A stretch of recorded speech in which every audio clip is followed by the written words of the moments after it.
Oh, look who's back and going to partake in the podcast again. Oh, hello, Al. Oh, hello there, Jerry. What's going on, man? Oh, not too much. I was in a part of my time away. I went to Las Vegas. Yeah, quickly. Quickly, we went on a Friday night, 8 o'clock flight, 8 p.m. What time you land? Like 9 p.m.? No, you land at midnight Vegas time. Really?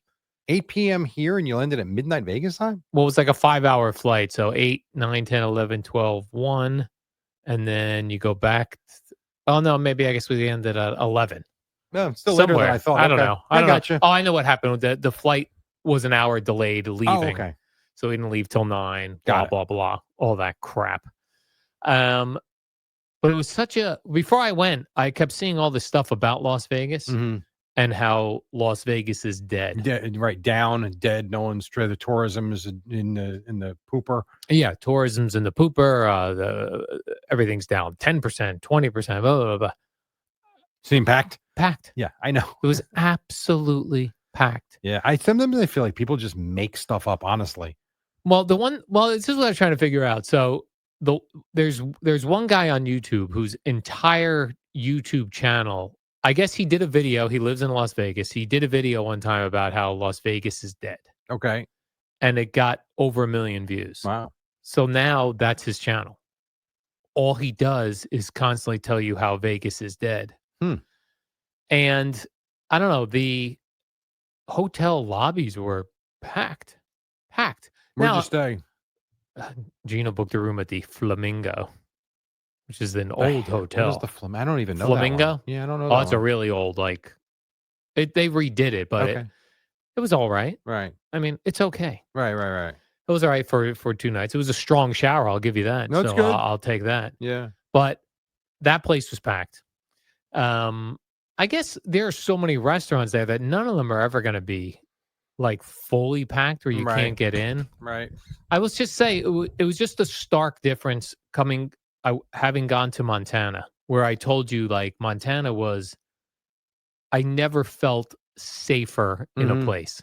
Like there wasn't one time in Montana where I saw somebody and I was like, I'm going to keep my eye on this guy and make sure he's not going to cause trouble. In Vegas, every person, it looks like, could punch you in the face. Like you're in a crowded casino. Yeah. This person may have just lost and be in the mood. This guy could think you looked at his girlfriend who's wearing a micro mini dress. Like it just feel like at any moment I could get punched in the face. Right. That was the difference between the two places. I get that. And it's also a city of, a lot of drinking and a lot of weed and a lot of God knows what else is going on. People aren't in the right frame of mind. Now, the thing I also saw about Vegas being dead, and this part I agree with, is that Vegas used to be a place that they would lure you in with cheap drinks, cheap food, cheap buffets. I've not experienced that. To have you gamble. That is not the experience anymore. Same as Atlantic City. It's not cheap to stay there anymore. The drinks aren't cheap. The dinners are expensive as hell. It's not about getting you into gamble anymore. They're trying to make it's a resort experience. Atlantic City, I can understand. There's the Borgata, there's the Hard Rock, and there's Oceans, right? Yeah. I mean, other than that, the other hotels Hard Rock. Yeah, so yeah. Oh, you said Hard Rock. Those three. Harrah's is still pretty good. Yeah, but a lot of them are but Las Vegas is huge. Sure. There are hotels everywhere, and they're huge hotels. So I would think that you would have to get people in. And so I don't know. But I tell you, everyone was gambling. The money flows, man. A bottle of water was $6. I believe it. To get a bottle of water. Nothing surprises me anymore. I was even just looking at, we're going to Pebble Beach, and someone posted a video about, what to expect to spend there and everything. And it was actually as bad as I thought, meaning the food and the drinks and stuff. But like she says in her video, expect to spend $10 on a hot dog. I'm like, yeah, that doesn't shock me anymore. That's what you spend at a ball game. Like, think about what we're talking about. Yeah. So you want to tell me $6 for a bottle of water in Vegas? Yeah. I went down when I was there at Rutgers. We stayed at the MGM Grand. I was there Sunday to Friday. We were there almost the entire, might even come back Saturday. I forget, but we were there all week. And every morning I got up and I went to the Starbucks that was in the hotel to get the medium cup of coffee that I get, or however you say medium in Starbucks. And but at the end of the week, I looked at my receipts. I'm like, I spent $32 on like coffee. Yeah. Like, what? They were like $4.75 or $5. I forget what it might have been $6 actually for the coffee. That's kind of what it is. It's silly. Your best bet is like if you can sit at the bar and play one of those table games like on the Yeah, computer, they'll give you free drinks. they do, but be careful because the money goes quick. I know, but I was playing roulette. Okay. I was playing, Jerry. It was Don't tell me a quarter. a quarter Oh, Jesus. because I just want to have a couple beers. Right. And they didn't charge you. They didn't charge me. That's good. I played quarters and I wound up winning $25. Oh, look at you. And I got 2 beers. You get 2 beers, you got some entertainment, you won $25. Gave a tip, and that was good. That's Like pretty I good. felt like I felt like that was the only thing I took advantage of in Las That's Vegas. cool. Now, will Gina hang out with you when you're doing that or not really? Well, yeah, well, she's the one who likes to gamble, so I had to do it to Oh, I didn't entertain, to realize. keep myself entertained I while knew she she was didn't drink. I playing didn't know she gambled. video Okay. games. Yeah, Oh, okay. yeah, That's interesting. yeah, Had no idea. yeah. The other weird thing was, so going from Newark to Las Vegas, you get into what I don't understand is why we're all in America. These are all American airports. Why the security is different depending on the airport. Yeah. Very different. Very different. Mhm. Like going from Newark, I just put my backpack in the thing, emptied my pockets, and I went through. Right. Everything good. You put your luggage tags on. That did. I get to Las Vegas, put my stuff through. The guy goes, did you put an iPad in this bag? I go, yeah. You can't have an iPad in here. Take it out. I said, okay. Well, I said in Newark, we didn't take anything out. And there was no one yelling like, Yeah. get your iPads out. Okay. Then when I got to Las Vegas, I print out my bag tags and I go to do it. A guy goes, whoa, whoa, whoa. You don't put your own bag tags on. Meantime in Newark, you do. And in Newark, you have to. Mhm. Which is it? We're It's- all American airports. Everything is different. Everything is different. But they look at you like you're an idiot because you're not following their 'Cause airport it's their rules. airport rules. Yeah. That's interesting, though. In Newark, you didn't have to take the iPad. I've never gone to Newark where I have not had to take it out. Matter of Yeah. fact, I even have a small Samsung tablet that mirrors my phone, and I'm literally like a 7-inch tablet. I've had that in my backpack and thinking it's not a laptop, and it gets flagged, and they take a look. Nah, no electronic devices too. I'm like, okay, well, do what you got to do with it. I mean, what can I tell you? Yeah. But that's interesting. You're able to get through with the iPad. Yeah. But there should be some sense of consistency for certain rules that should apply in all 50 states. I agree with you. Are we taking our shoes off? Or are we not? Yeah. Are we taking belts off? Or are we not? I Are we remember not? when I was in Indianapolis flying commercially, coming back, I forget, it might have been with Sal when we did like one of the last Columbia basketball games we did out there. We did it at Northwestern, but drove to Indianapolis to get home because of a snowstorm in Chicago. And I remember we went to take our shoes off, like do everything. And like, no, you're fine. Like, what are you doing? And they were so nice and pleasant. I'm like, "God, this is lovely. Everybody's friendly. They're smiling. Yeah. And then you get back to Newark and it's like, oh my God, everyone's mean and yelling at you. It's unbelievable. Yeah. The It was difference. crazy. Yeah, it is. That and the airlines. Like here's what I discovered more so on this summer. That things that used to just be normal are now considered luxury. And things that are like it used to be you'd buy a ticket for the airplane. You were either first class or you weren't first Mhm. class. Now it's Oh, they have so many different, I know. economy plus, economy, Business class, first business class. right? I know. And then it's like, oh, okay, well, just give me the regular economy. Let me click here. Oh, that's an aisle seat. That's $40 more. Uh-huh. Why? Because it's an aisle seat, not a middle seat. Right. Because they can. The You the need to check window a bag, seats- you got to pay for that too. window seat's $35. Yeah. Oh, you don't want to check a bag, and instead you want to hold up the entire airplane by shoving your bag into the thing. That we like Correct. for some It's reason. so stupid. It really is. It really bugs me. Just everything is nickel and dime. Correct. And Spirit Airlines, I believe, are the ones that started that. I believe Spirit were the first ones to offer $1 fares but then you had to pay for everything. So it wasn't $1. The only way it was $1 is if you got on the plane with nothing. And I did do that once when we went to, and that goes back years when I was going to Orlando with my family in like the late 90s. You join the Spirit Airlines Club, which I did, and you did get these $1 or maybe not one, maybe $9 fares, but then you had to pay for everything. The last time I used Spirit was in 2018, I believe. I went on a golf trip with my dad, my brother, and my nephew. My dad and my brother were driving. It was in Myrtle Beach. So I'm like, would you mind, since you're driving, would you take my stuff? And my brother was like, no, I don't mind at all. I'm like, I'm not doing the drive.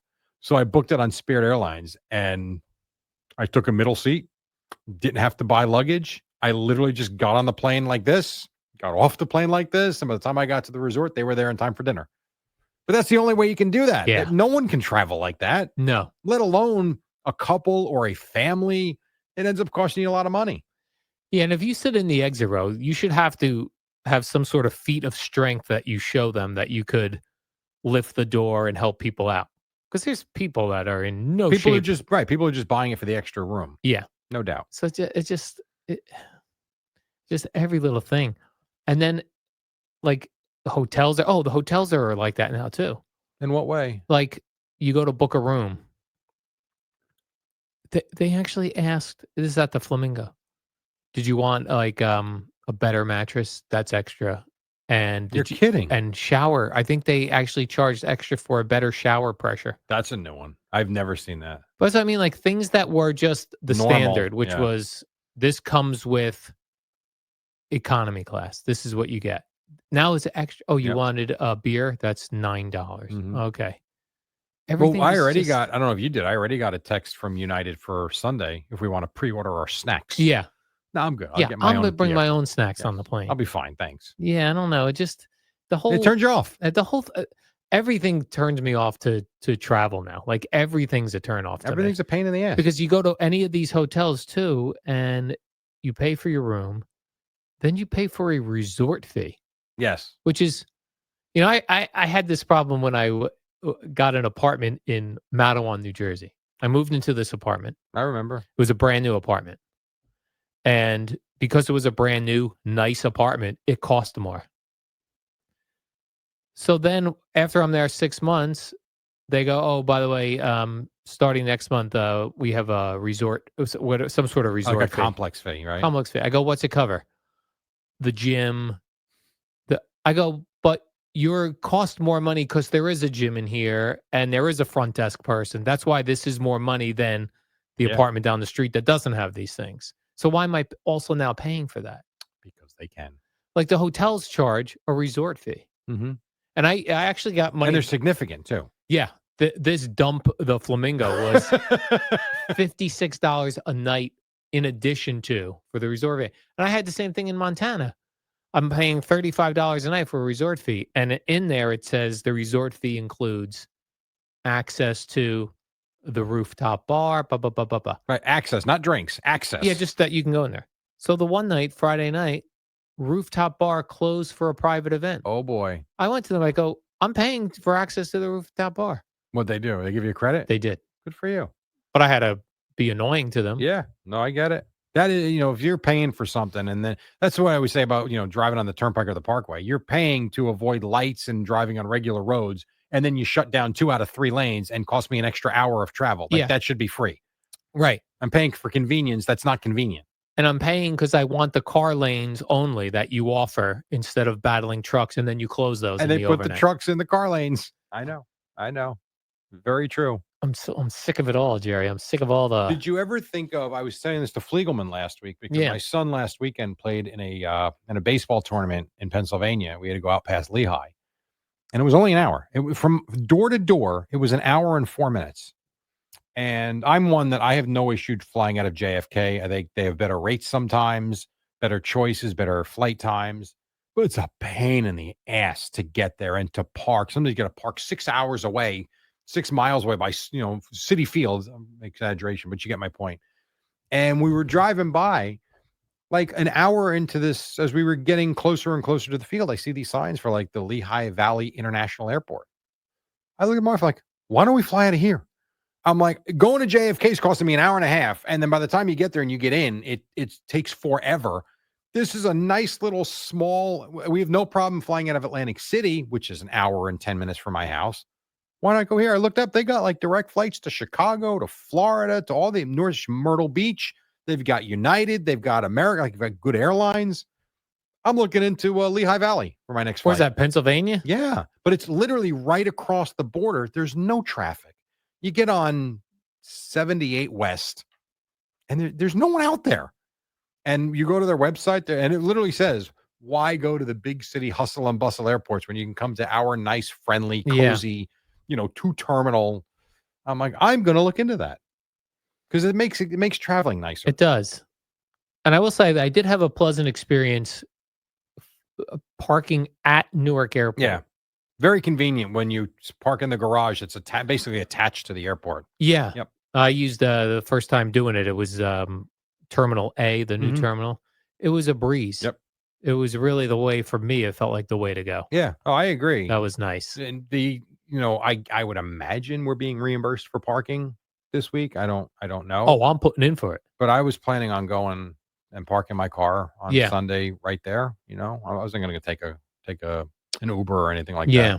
But you're right. If there's a point where it evens out where it's the same as getting a car, like if you're going to stay for over a week or something. If you're going for a day or two, because that can be up to, I guess it depends on the terminal and the garage, but I have paid as much as $72 for 24 hours, which is fine for a day. Even two, that evens out, and you're still saving money on the Uber ride, because I think the Uber is like $90 each way or something, maybe more, but I think it's like $90. It's when I go on vacation with my family for 6 days. Now, all of a sudden, instead of paying the $90 each way for Uber, that's costing me $440 or whatever that is times. That's where you're right. There's a number of how many, I think it might be 3 days, where it starts going in the opposite direction. I am sure there are people who have YouTube channels on how to navigate all this nonsense. I need to find those people. Travel people. Sounds like that would be a fun channel to do, actually, because I like all that stuff. Here's another thing I can't figure out. How the neck pillow is supposed to work. I've never had one. It seems like it'd be annoying. They don't do anything. I don't know. Never had one. I don't understand. Although my son, who can sleep on a log if he had to, he does have one, and he's out in 2 seconds. I'll have to ask him. I guess it prevents the kink in your neck because your head just rests on it as opposed to falling. I don't know. See, I kept getting the falling thing. Yeah, I don't know. I don't have one. Yeah. I'm not sure. I bring my little cowboy pillow. I put it behind my head. Well, that's a good idea. Yeah, it works for all those Rutgers strips. Yeah. I keep it in my bag. Yeah, I need some travel tips. Although, like this trip to Pebble Beach we're going on, that'll be it for me for till next summer, I hope. Because you're basically done going away now. Yes. That'd be 3 trips in 4 weeks for you. Yeah. That's a lot. It was a trip every other week. Montana, a week off, Vegas, week off, Pebble Beach. And they're not exactly close flights either. Right, they're all far flights. You didn't fly to Charleston. You flew cross country. Damn. Exactly. Yeah. So I don't know. I don't know if I'm looking forward to this trip or not. I'm looking forward to it in that I feel like I don't have any responsibility and that things will be taken care of. Yes. And I think you will have a blast. Yeah. And this is nothing against your girlfriend. Like I don't have to be in charge of anything. You don't have to be in charge of nothing. You don't have a show to worry about. You don't have a girlfriend to worry about. You don't have a bedtime to worry about. You can just do what you want for 3 full days, basically. Sunday, Monday, Tuesday. As long as we get there on time. I hope our flight gets out early on time. Because that would be cool. We'll land. I think we land at like 9 a.m., maybe even a little earlier than that. By the time we get there, like we could be there it's conceivable we're there by 11 a.m. where you get the full day. Nice. So you get Sunday, Monday, Tuesday. Yeah. And I know Boomer already said he's going to have you pounding shots till midnight on Sunday night. Not happening. I know. Kidding. Did he say he's going to have me pounding shots? We're teeing off at 6:30. On Monday. Yes. So that means we're up and out by 5:30. I'm not staying up till midnight. I want to play. Like I want to enjoy it. About 9:30. I would like to get a solid 8-hour sleep. That's fair. If possible. Yeah. We shall see. I have one other item that is totally random, not related to any of this. I was watching some HBO documentaries about some murder that took place in 1991. Okay. Which 1990s is not far. Doesn't not long feel like ago. it. I know. Yeah. And they have, like, footage from the '90s of the police who were doing the investigations, and they're talking to the police officers today, and they don't seem like a huge difference in there. Right. The technology from the '90s to today Mhm. seems so insane Yep. How rapid.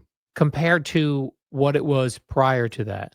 Like, why do you think humans were on this earth for hundreds or thousands of years? Mhm. Why are we why has the technology gone insane, like, in the past 3 decades? I think because once you break through on something, you break through and it opens up a million doors. That's what I think. But, like, we didn't like, the people that were, like, with the wooden wheels and the stagecoaches, With steps, it's like anything. You walk before you can run. but then the steps got, like, crazy short distance between the giant leaps. Well, just think about the computer. Yeah, that's what I mean, I like, I'm mean, watching these guys in 1991 typing into this gigantic computer. and writing code. Yeah, and it's like, oh, it just was so Yeah, strange. because it was unknown. You needed Yeah. someone that was smart enough to understand it to figure it out. I don't know. Why did it take all this time? I don't know. It's a great question. And I also, like I went to this funeral yesterday, and this woman who passed has lived in Forked River Okay. since the '70s. Now, Forked River in the '70s had no one there. Right, right. But why is it packed now and there was Because no one there in the '70s? because more and more people are moving to New Jersey from the cities. And so it's spreading out and further. And the further out you go, the cheaper it gets and more affordable it gets. So I'm wondering, like, okay, so where is that now? Like, where is there a place to go? Oh, that's it. So I would tell you that's simple. That would be I mentioned driving out on 78 going to Pennsylvania. Yeah. You drive through areas of nothingness and you can see construction starting because it's spreading further and further and further and further out. I will tell you right now where we are, I don't know that we're putting the house up for sale anytime soon, but we've started to discuss it. And then we actually had a big discussion about it this weekend. Like, where would we go then? Yeah, where do you And I've go? said to my wife, out. I don't want to be all it's even where I live, it's gotten so congested. There's too many people that I'm lucky in that when I get home at 11:30, it's quiet. Man, especially during the school year, by 2:30 when the buses get out and all of a sudden the people that work part-time because their kids are growing up, it's like rush hour. You Yeah. can't want to go to the supermarket. It takes forever to get there and I don't like it. So to me, I keep telling her if we're staying in New Jersey, I want to go west, west, southwest. Maybe that's the border of Jersey and Pennsylvania. I don't know. But I want to go out where they're building new stuff and it's quieter. And I know in 20 years it'll be packed, but maybe for the next 10, it'll be nice and peaceful. Yeah. 'Cause So, even like I was in Florida in the '90s, yeah, right? That's where I lived. If you go there now, it's it's ridiculous. packed. But So, why were people in the '90s not going, "Hey, let's move to Florida"? well, there's more people now. I think you got more people, more people coming into this country every day, as we know. And then you've got people that are, I mean, the amount of people, like our youth organization. If you would look at the addresses and the names and then ask them where they're from, they're all from Staten Island and Brooklyn. It's like they want to get out of the New York City life. Where do they come to? They come over the Driscoll Bridge and they find themselves in Middlesex and Monmouth County, and maybe they go a little west. So that most of where I live is now, and by the way, where am I from? Brooklyn. So where my parents came from. That's all of my area. And more people keep coming and coming, and it gets bigger and bigger. And they Yeah. keep building. Yes. You mentioned Florida. So my parents bought timesharing in Florida in 1989, I believe it was. And this nice resort, and we still have it. And I do. I love it. It's great. It used to be when you would leave the resort, there was nothing across the street, nothing to the right, and you would go left to get to Disney Village. You go there now, when you exit, strip mall, condos, more time sharing. You go right, there's strip malls everywhere. There's miniature golf courses everywhere. You go there's restaurants all over the place. And all of a sudden that left turn to go to Disney Village, it's just a sea of cars that are all going in that Yeah. direction. It's built up, more people are spending, more people go on vacation and it's crazy. Really is. Yeah. Hmm. I listened to an interesting podcast on, housing Okay. that, perhaps I'll share with you tomorrow, Jerry. Is it about to burst? Should I sell now? No. They're just the differences between like why a place like Florida now has like the real estate's falling, and Got in it. places like where we live, it's not. It's Got still it. going up and going up and going up. Interesting. There were some interesting things that I discovered while listening to this that I did not know about. I did not know. All right, Jerry, let's do the warm up show. We'll be back here tomorrow on a Wednesday. No, I'm out. What? I'm out tomorrow. Tomorrow? I am. My son is playing in one of these junior PGA Tour events. You got CeeLo. Okay, good. CeeLo. Yes. They're going to say Peter Schwartz. No, Woo! we had an issue with him the other day. Oh. He gave wrestling highlights in an update Oh, damn. and sound. So, yeah, CeeLo tomorrow. All right, CeeLo tomorrow. All right, Jerry. See ya.